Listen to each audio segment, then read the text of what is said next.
છે, કહે છે કે લક્ષ્મણ, સઠની આગળ વિનય નકામો, કુટિલની આગળ પ્રેમ નકામો, નકામા સહજ કુપળની સામે નીતિની વાતો નકામી.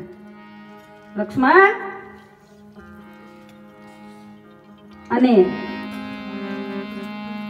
મમતામાં ડૂબીને એની સામે જ્ઞાનની વાતો નકામી, ક્રોધીની સાથે શાંતિની સલાહો નકામી, કામીને હરી કથા નકામી. આ બધું ખારા પાટમાં બીજ વાવવા જેવું છે. એટલે મારા ધનુષ બાણ લાવ. લક્ષ્મણ કહે, મારો સ્વભાવ વળી તમારામાં આવી ગયો મહારાજ. આજે તમે ઉગ્ર થઈ ગયા. એક સુગ્રીવ માટે અને બીજો પ્રસંગ સાગર માટે. રામજી કહે છે કે તો અરસ પરસ છે ભાઈ, તારો સ્વભાવ ક્યારેક મારામાં આવી જાય.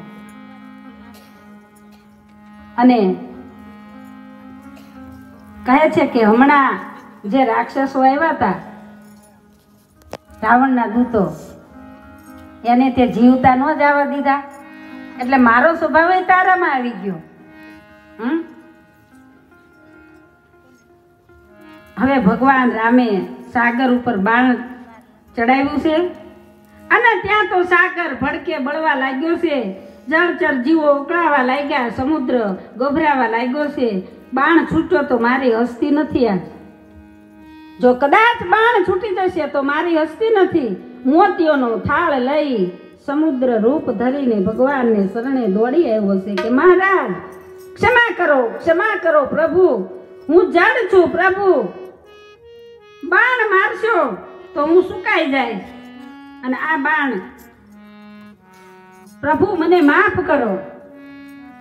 ભગવાન કહે છે કે હવે આ બાણ ક્યાં નાખવું મારે. કહે છે કે મારા ઉત્તર કિનારા પર રાક્ષસો મને બહુ ત્રાસ આપે છે, ત્યાં ફેંકી દો. મહારાજ, આપે મને દંડ દીધો છે એ બરાબર છે, અને જ્યાં સુધી દંડ આપો ત્યાં સુધી ઘણામાં સુધારો થાય નહીં.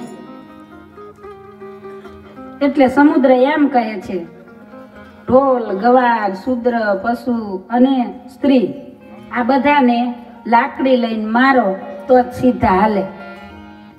એટલે આપણે કોઈ માથે ન લેતા. સ્ત્રીની વાત આવી છે એટલે હો ભાઈ. હા, આ તો દરિયો બોલે, હું નથી કહેતી.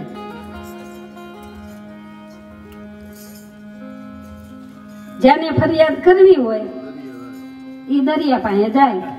હા, બાબાજી પણ દોષિત નથી. અને એમાંય બાબાજીએ જે સ્ત્રીને મારવાનું કેમ લખ્યું, ઢોલ ગવાર પશુ નારી